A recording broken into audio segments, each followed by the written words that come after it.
सौ चाचा और सौ ताया मिलकर भी एक बाप की कमी को पूरा नहीं कर सकते।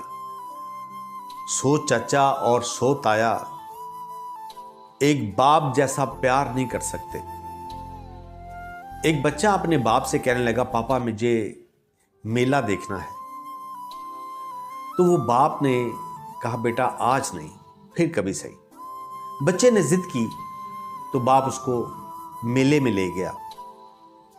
जब बच्चा मेले में पहुंचा तो वो रौनक देखकर, लोगों का हजूम देखकर, भीड़ देखकर बहुत खुश हुआ। जब उसकी नजरें मौत के कुएं पे पड़ी, जब उसकी नजरें मुख्तलिफ खिलौनों पे पड़ी, जब उसकी नजरें मुख्तलिफ अशिया पर पड़ी, तो वो बहुत खुश हुआ।